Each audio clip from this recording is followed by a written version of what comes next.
क्रीडाई सांगली आयोजित property expo विटा 2025. आपलं सेकंड होम असावं जिल्ह्याच्या ठिकाणी म्हणजे सांगली मिरजेत. ही सुवर्ण संधी आम्ही आपणासाठी घेऊन येत आहोत विटा या सुवर्ण नगरीत. रविवार दिनांक 22 जून सकाळी 10 ते संध्याकाळी 7 पर्यंत. जय मल्टीपर्पज हॉल, मायनी रोड, विटा. आम्ही सर्वांना आवाहन करतो आपण प्रदर्शनाला आवर्जून भेट द्यावी.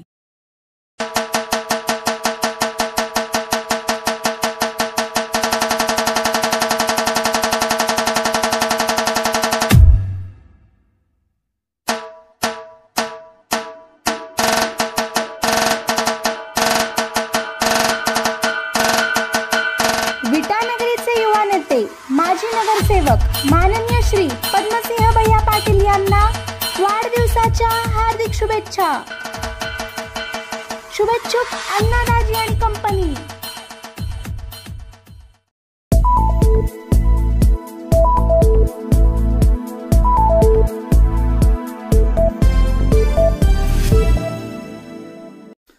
जय शिवराय मित्रांनो, मी प्रशांत राठोड, राहणार विटा, जिल्हा सांगली. मी 25 वर्ष झालं बीजेपी ह्या पक्षाचं काम करतोय. विचारधारेवर, हिंदुत्व ह्या विचारधारेवर माझं काम चाललेलं होतं. असे माझ्यासारखे लाखो करोड लोक आहेत जे हिंदुत्व आणि प्रथम देश या बेसवर काम करत आहेत. काळ बदलला. आज एका शीटावरून आज पूर्ण देशामध्ये आपली सत्ता आहे, अभिमान आहे, छान वाटते. निर्णय पण वर मोदी सरकार चांगले घेते. पण एक पक्ष म्हणून किंवा एक पक्षाचा कार्यकर्ता म्हणून, सामान्य कार्यकर्ता म्हणून आत्ताची जी अवस्था आहे आत्ता चालूची, आमच्या मनात म्हणजे असं खूप असं खदखदतंय आम्हाला. ते आम्ही कुणाला व्यक्त करावं. आमचे सामान्य कार्यकर्ता म्हणून आमच्या व्यथा कुणाला सांगाव्यात आम्ही. कोणी ऐकायला तयार नाही, कोणी ऐकून घ्यायला तयार नाही. कारण आम्ही ज्यांना सांगतोय त्यांच्यावर पण सध्या आता पक्षीय अंतर्गत दबाव आहेत. विषय असा आहे की एक सामान्य कार्यकर्ता म्हणून जेव्हा राजकारण चालतं, जेव्हा निवडणुका होतात, आम्ही प्रत्येक दारोदारी जाऊन पक्षासाठी आम्ही काम करत असतो.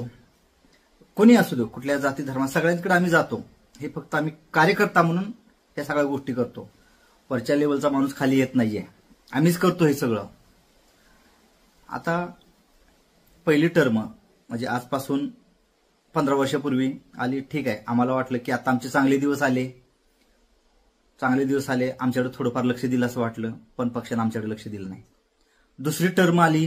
दुसरी टर्मला पण आम्हाला वाटलं की आमच्याकडे लक्ष देतील, आमच्याकडे लक्ष दिलं नाही. आता तिसरी टर्म आली. आता सगळीकडे आपण सत्तेत असून सुद्धा कार्यकर्त्याकडे पूर्णपणे दुर्लक्ष आहे. आम्ही परत सतरंजी उचलायचं का? आणि तुम्ही का हो, जे आता वर फडणवीस सरकार आहे, म्हणजे फडणवीस साहेब आहेत, बावनकुळे साहेब आहेत, चंद्रकांत दादा आहेत, तुम्ही तिघं म्हणजे काय पक्षाचे मालक आहात का? पक्ष कुणाच्या एखाद्या बापाचा नाहीये. पक्ष हा आमच्या सारख्या कार्यकर्त्यांच्या जीवाचा पक्ष आहे तो. आणि सगळे निर्णय तुम्ही घेताय. अहो कशाला? सगळा पूर्ण भरणा काँग्रेसचा बीजेपीत आहे. ही भारतीय जनता पार्टी आहे की काँग्रेस राष्ट्रवादीची पार्टी आहे हे आम्हाला कळण झाले. काय काय कार्यकर्ते असे आहेत, सायकलीवर तुमचा प्रचार करतात. तुमच्यासाठी जीवाचं रान केलं त्या माणसांनी, स्वतःचा वेळ दिला. आज ती माणसं भीक मागायला लागलीत सगळीकडनं. आणि आज तुमच्या जवळ कोण आहे हो, ज्यांनी पक्षाला विरोध केला, ज्यांनी मतं द्यायची नाही सांगितली, शपथा घेतल्या, जी चमकेगिरी करतात हे तुमच्या जवळ. आणि जो आमच्यासारखा निष्ठावंत कार्यकर्ता आहे, खूप धगधगते ह्या गोष्टी. आणि प्रत्येक ठिकाणी प्रत्येक कार्यकर्त्याच्या बाबतीत हेच आहे. ठराविक वरच्या पहिल्या फळीतला जरी नेता असला तरी त्यांच्या बाबतीत हेच आहेत. कधी होणार? एक वेळ असं होईल, काँग्रेस अजून संपलेली नाही, पण बीजेपी पक्ष असं पापण्या लावायच्या संपल. मूळ कार्यकर्ता जर संपला, याच्यातून बाहेर पडल्या या प्रवाहातनं, तर पक्षानं विचार करायला लागेल. आणि हे कुणाचे आहेत हो? हे जे काँग्रेसमधून किंवा अदर पक्षातून जे बीजेपीत आलेले आहेत, उद्या जिकडे सत्ता आहे ते तिकडेच जाणार आहेत. ही तुमची राहणार आहेत का? तुम्हाला सांगायचं कुणी? जा विचारायचा कुणी? जर ह्या महिना 2 महिन्यामध्ये जर पक्षाच्या बाबतीत जर पक्षानं जर कार्यकर्त्यांच्याकडे लक्ष दिलं नाही, तर मी तुम्हाला सांगतो, मुंबई या ठिकाणी बीजेपी हेडक्वार्टर इथं मी उपोषणाला बसणार आहे. आणि माझ्यावर अनेक लोक येतील. आणि ह्याला फक्त जबाबदार आहे जे आता पक्ष चालवणारे लोक. आम्ही तुम्हाला कुणाला भेटणार पण नाहीये. आम्हाला प्रथम राष्ट्र आहे बोलतोय आणि सांगतोय. आम्हाला तुम्ही ज्या विचारधारेला आम्ही विरोध केला, ज्या लोकांच्या अंडर आम्हाला काम करायची इच्छा नाही, ती लोक आता आमच्या डोक्यावरून तुम्ही बसवलेत. का आम्ही त्यांचं काम करायचं? का त्यांच्या ज्या लोकांनी पक्षासाठी काहीच नाही योगदान, अशी लोक आज आमच्या डोक्यावर आहेत. सगळे निर्णय तेच आहेत. आम्ही काय करायचं? आमची काय बायका पोरं नाहीत? आम्हाला प्रपंच नाही? आम्हाला देश पाहिजे, कारण देश सुरक्षित तर आम्ही सुरक्षित, या भावने आमचं सगळं योगदान चालू आहे. पक्षाच्या मेन कार्यकर्त्यांना, मेन वरच्या लोकांना विनंती आहे, तुम्हाला कार्यकर्त्यांच्याकडे लक्ष द्यावं लागेल. नाही दिलं तर लक्षात घ्या, येणारा काळ तुमचा नसणारच आहे आणि आमचा पण नसणार आहे. तिसऱ्याच्या हातात जाणार आहे. आज 70 वर्षाची सत्ता आपण उलटली, मान्य आहे.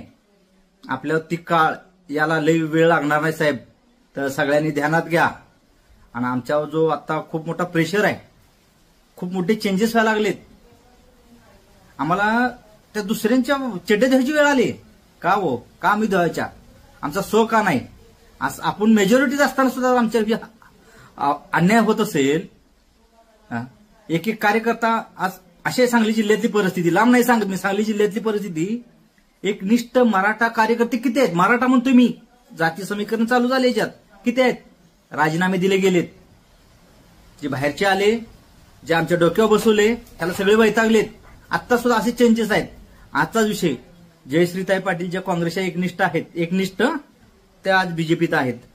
म्हणजे आम्ही त्यांची परत सेवा करायची, पिढ्यानपिढ्या तेच चालवायचं. म्हणजे परत जे ठराविक 50 चेहरे आहेत, जे पिढ्यानपिढ्या आलेत प्रस्थापित, तेच आणखी आहेत कुठल्याही पक्षात गेलं तर.